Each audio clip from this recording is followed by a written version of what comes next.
L'expression « faire famille » apparaît pour la première fois en 2012 dans le magazine Tétu. Dominique Bertinotti, alors ministre délégué à la famille, y déclare « Chacun peut avoir son idée sur la façon de faire famille, mais ce n'est pas le propos de l'État. » Tout de suite, le débat se lance. Qu'est-ce qu'une famille ? Pourquoi faire plutôt que fonder ?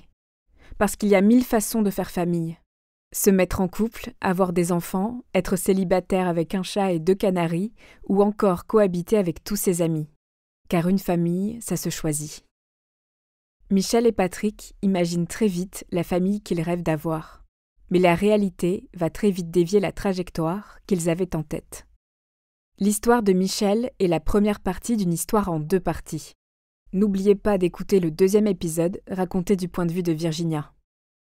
Vous écoutez Transfert. Ce témoignage a été recueilli par Théa Giannoli-Soufir.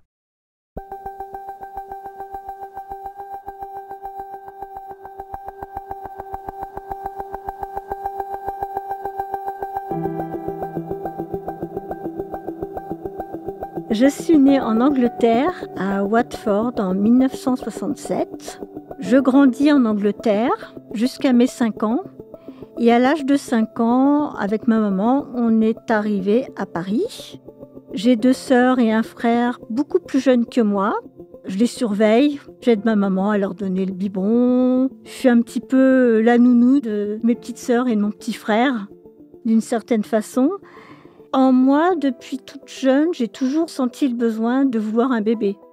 Depuis mon enfance, j'ai une malformation à mon œil gauche. Je vois que de l'œil droit, avec correction. J'ai une amie de collège que je fréquente, qui s'appelle Blandine. Et on se retrouve à la rentrée, en classe de 4e. Blandine me montre comment elle écrit en braille. Elle écrit des petits mots en braille à son papa, qui est non-voyant. Et je m'entraîne. C'est de cette façon que j'apprends le braille. De 18 ans à 20 ans, je vis au foyer des jeunes travailleurs. Je m'y fais des amis, je fais des rencontres. Dans cette grande salle commune au foyer des jeunes travailleurs, je rencontre Patrick. Il joue au ping-pong avec un ami à lui. On fait connaissance. On s'aperçoit très vite qu'on a beaucoup de points communs. On apprend à se connaître. On se retrouve régulièrement. On se fait un cinéma ensemble, un café ensemble. Le lien se tisse très vite et on devient inséparables en fait. On se retrouve jusqu'à la fermeture tous les deux, jusqu'à 2h, 3h du matin. Et Patrick rentre chez ses parents pour se coucher. Et très rapidement, au bout de quelques mois, ses parents l'ont un petit peu boosté pour qu'il prenne un appartement. Pendant quelques mois, on vit donc dans ce studio à Montargis. Et on se marie cette même année, en 88. On prend un appartement plus grand. Je commence à travailler en tant qu'assistante maternelle. Je travaille à la crèche, je garde les enfants, j'y prends beaucoup de plaisir. Il se rend compte très rapidement que j'adore les enfants. Pour nous, c'est une évidence. On veut un bébé et les choses ne se passent pas exactement comme on le souhaite. On attend, les mois passent, ça n'arrive pas. Je consulte, on fait les examens.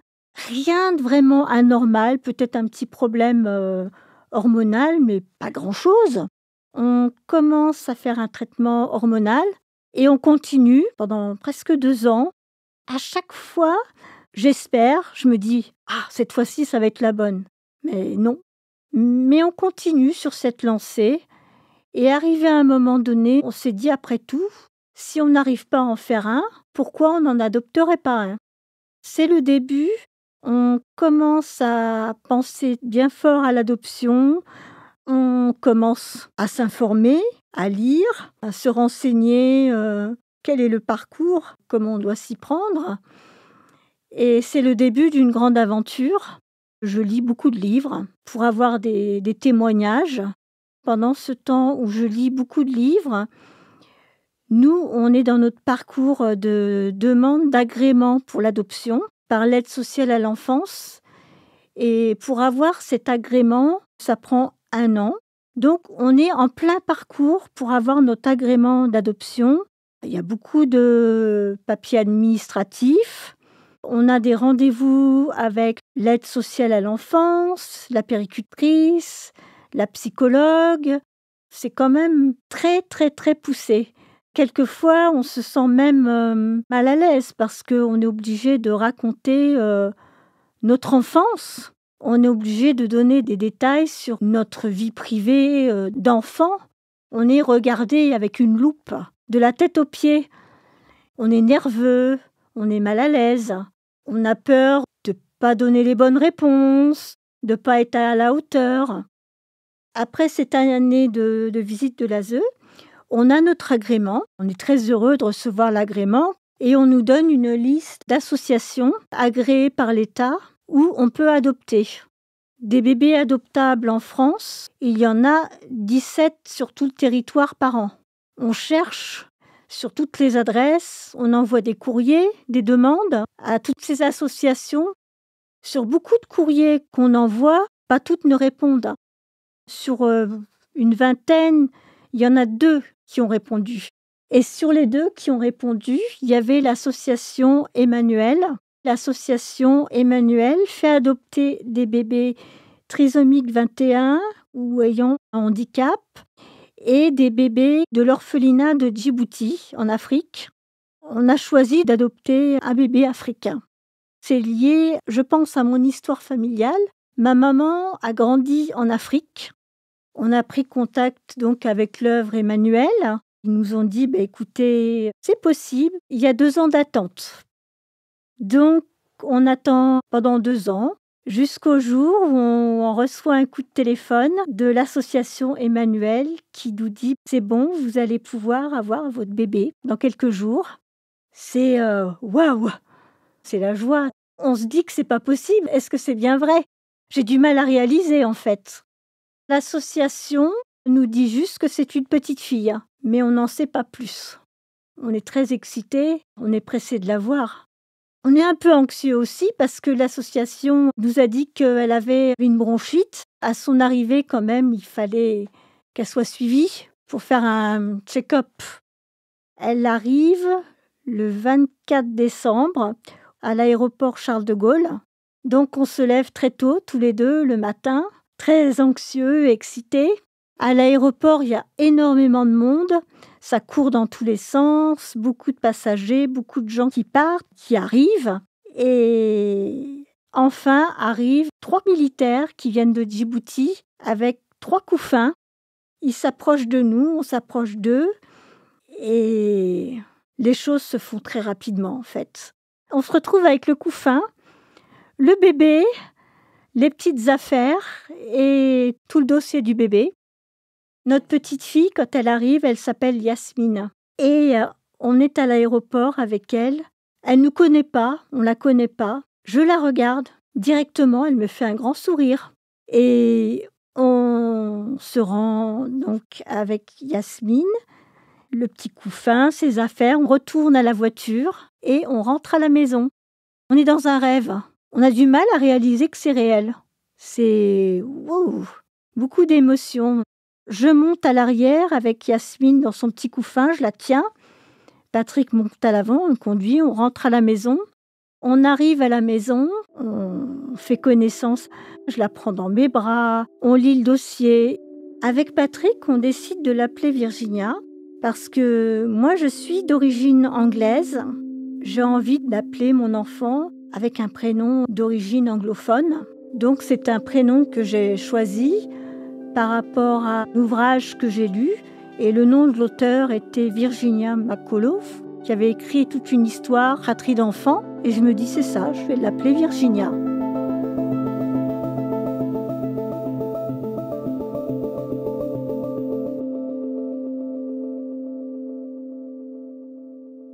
Premier Noël avec Virginia, on ouvre les cadeaux, tout se passe très très bien.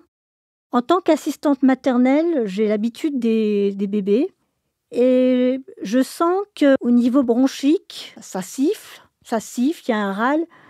Et je dis à Patrick, je crois que Virginia, elle doit voir le médecin. J'aime pas trop sa façon de respirer. J'appelle mon médecin traitant, il se déplace à mon domicile, il vient ausculter Virginia et il me dit, elle a une bronchiolite, il faut l'emmener à l'hôpital. Patrick travaille, moi je ne conduis pas. Donc mon médecin traitant, il m'emmène aux urgences avec Virginia. On arrive aux urgences, le médecin ausculte Virginia et me dit effectivement, elle a une bronchiolite, il faut qu'on l'hospitalise. Je leur explique mon histoire, qu'elle vient d'arriver chez moi, on est en cours d'adoption, et on m'autorise à rester à l'hôpital avec elle. Donc on se retrouve dans une chambre toutes les deux pendant 5 jours. On passe 24 heures sur 24 toutes les deux ensemble. C'est vraiment super parce que, en fait, je me dis, mais c'est exactement comme une naissance qui nous permet de tisser un lien comme si j'avais accouché finalement. Je fais connaissance avec Virginia, heure par heure, au jour le jour. Je ne réfléchis pas. Les choses viennent naturellement. Je lui raconte que sa première maman, ce n'est pas qu'elle ne l'aimait pas, mais elle n'avait pas de maison, pas d'argent, rien. Donc, sa première maman a décidé de lui donner naissance et qu'elle parte directement pour l'orphelinat pour être adoptée. C'est pas parce que ta première maman ne t'aimait pas ou qu'elle ne te voulait pas, c'est parce qu'elle savait qu'elle ne pouvait pas s'occuper de toi. Sa maman a fait ce choix pour le bien de Virginia. Et ça dure comme ça 1 semaine. Me voilà en train de lui donner ses biberons régulièrement, toutes les 2 heures, de la changer. Mon époux, il passe tous les jours nous voir, jusqu'au jour où on rentre à la maison, toutes les deux. Et à la maison, très rapidement, on prend nos marques. Je suis en congé maternité à ce moment-là. Mais je vais à la crèche présenter Virginia. En tant que maman, on est fiers de présenter son bébé à nos collègues, aux personnes avec qui on travaille. Ça fait 2 mois qu'elle est avec nous, elle a 8 mois, et déjà très, très souriante. Des grands sourires à tout le monde. Virginia, c'est un bébé très, très sociable, très facile, toujours contente. Elle sait ce qu'elle veut, c'est la crème des bébés. Elle mange bien, elle dort bien, elle est souriante, elle joue, elle se développe très, très bien. On veut 2 enfants d'âge rapproché. Donc, on recommence la 2e procédure comme la première. C'est exactement la même chose.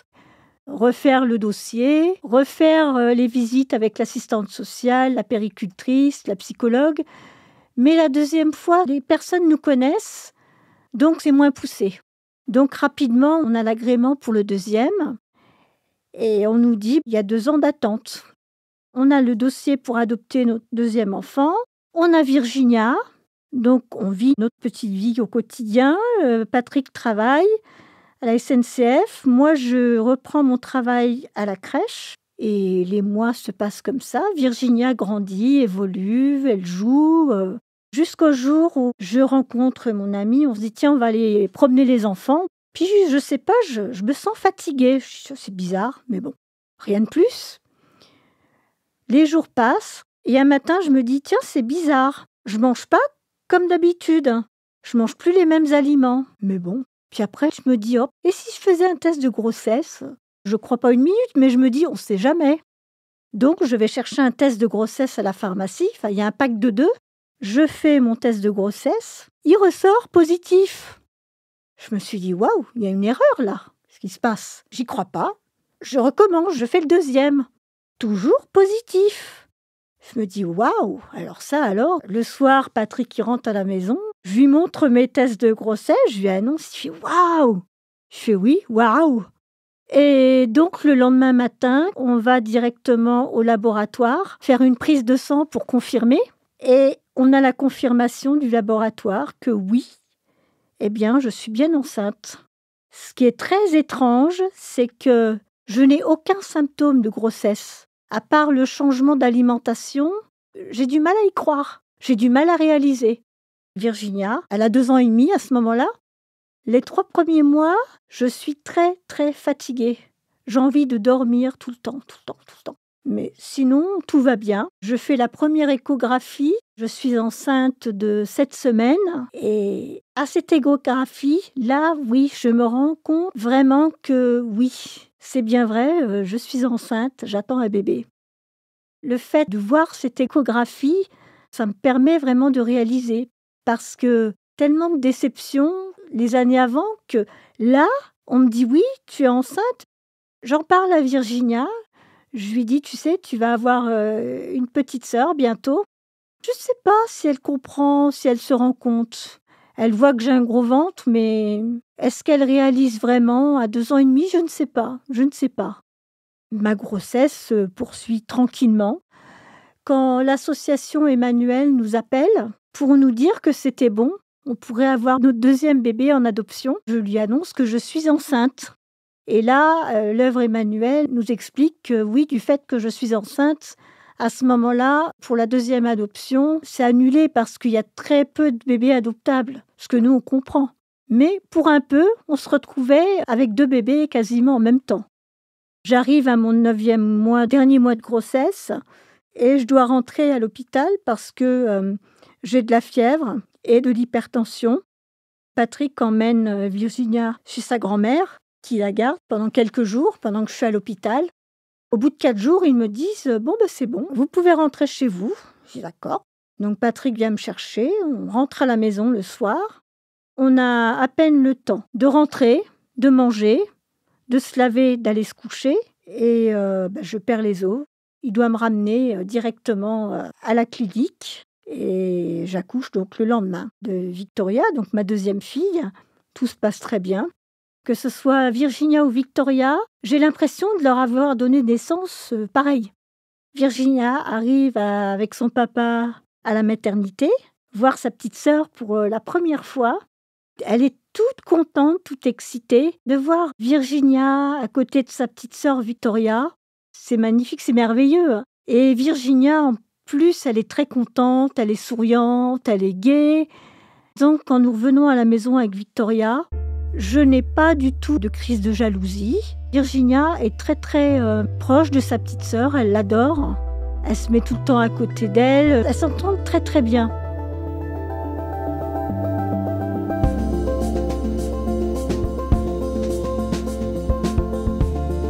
Petit à petit, je m'aperçois que je vois moins bien.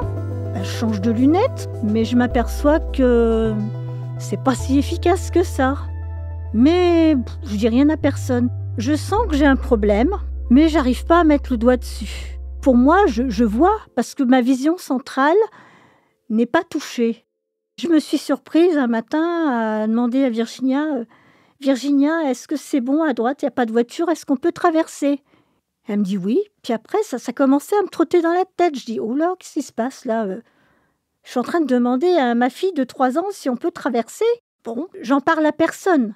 Il y a une sorte de gêne, de honte, de déni.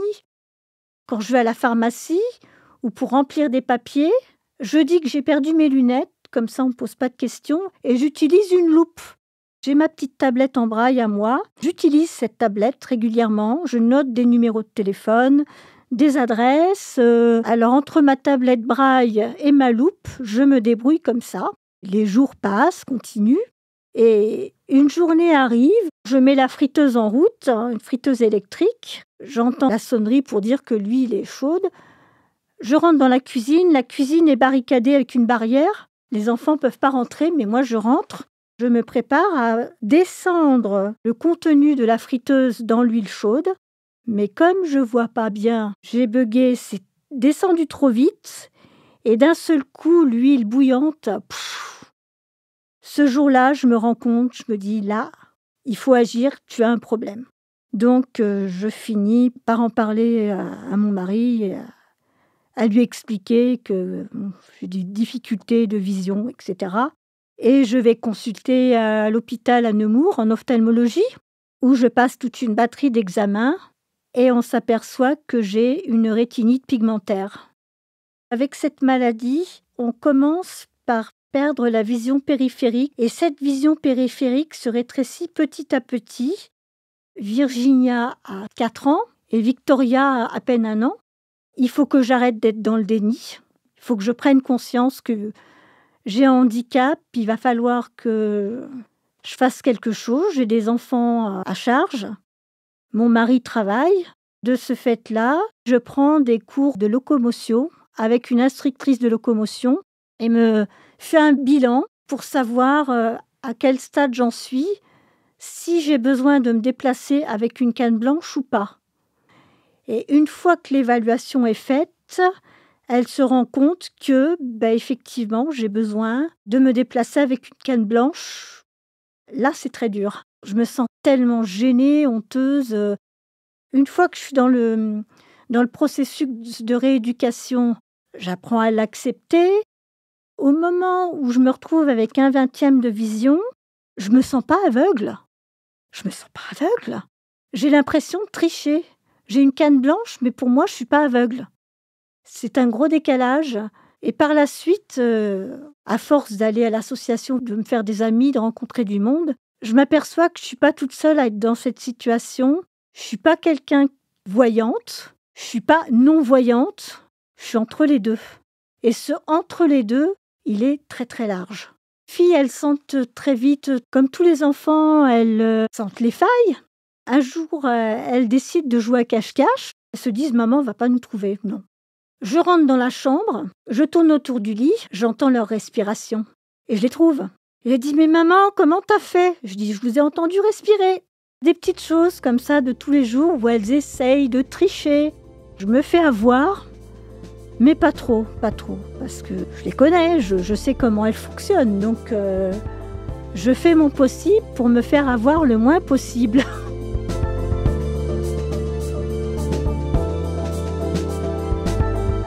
Virginia est en CE2 et Victoria est en dernière année de maternelle.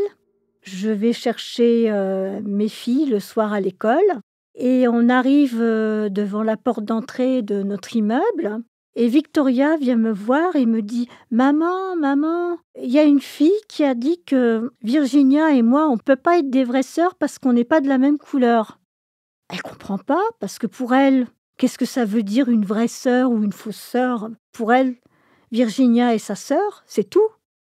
Donc elle connaît pas le terme faux, vrai. Pour Victoria, ça veut rien dire, pour une enfant de 4 ans. Bon, je fais comprendre à Victoria que y a rien de grave. Je la rassure. Je lui dis, mais évidemment, Virginia, c'est ta vraie sœur. Vous avez le même nom toutes les deux, le même nom de père, etc. Rien n'est caché, tout est dit, donc il n'y a rien à ajouter. On vit une vie de famille normale. On ne pense plus à l'adoption. La famille est créée. On arrive même à un stade où on oublie même qu'il y a eu adoption.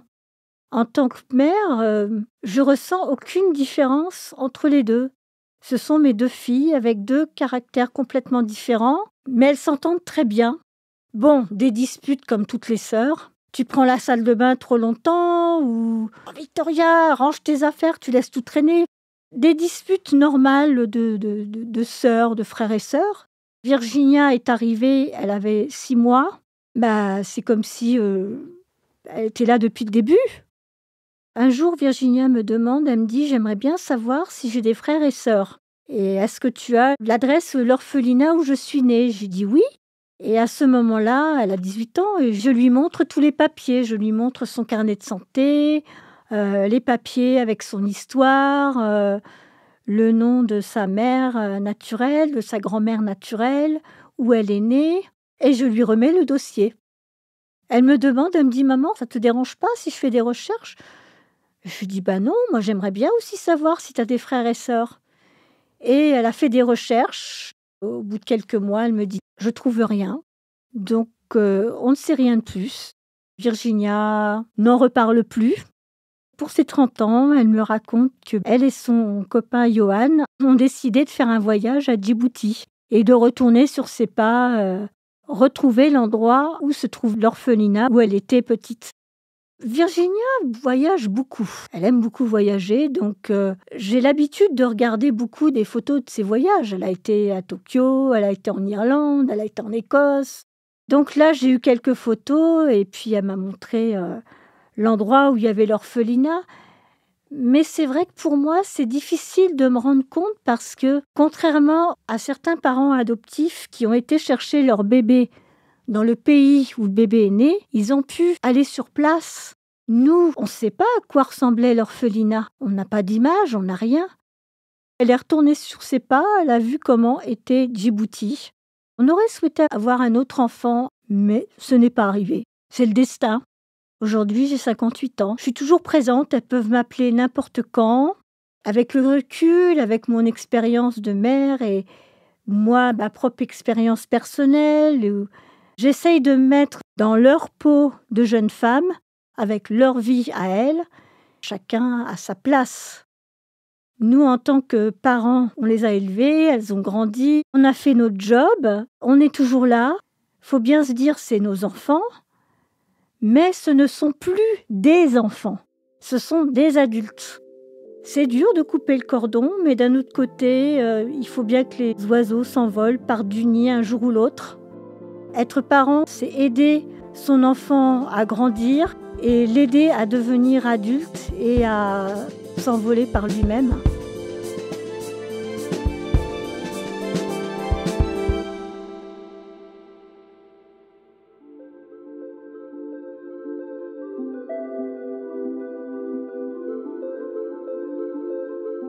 Vous venez d'écouter Transfert. Ce témoignage a été recueilli par Théa Giannoli Soufia. Direction et production éditoriale, Sarah Koskiewicz et Benjamin Septem-Ours. Chargée de production, Astrid Verdun. Chargée de post-production, Mona Delahaye. Prise de son, Johanna Lalonde. L'introduction a été écrite par Sarah Koskiewicz et Benjamin Septem-Ours. Elle est lue par Aurélie Rodriguez. Retrouvez Transfert tous les jeudis sur slate.fr et sur votre application d'écoute préférée. Découvrez aussi Transfert Club, l'offre premium de Transfert. 3 fois par mois, Transfert donne accès à du contenu exclusif, des histoires inédites et les coulisses de vos épisodes préférés. Pour vous abonner, c'est simple, rendez-vous sur slate.fr/transfertclub. Vous pouvez aussi vous abonner à notre newsletter, notre compte Instagram et rejoindre le Discord de Transfert. Toutes les informations nécessaires sont disponibles dans la description de l'épisode. Pour proposer une histoire, vous pouvez nous envoyer un mail à l'adresse transfert@slate.fr.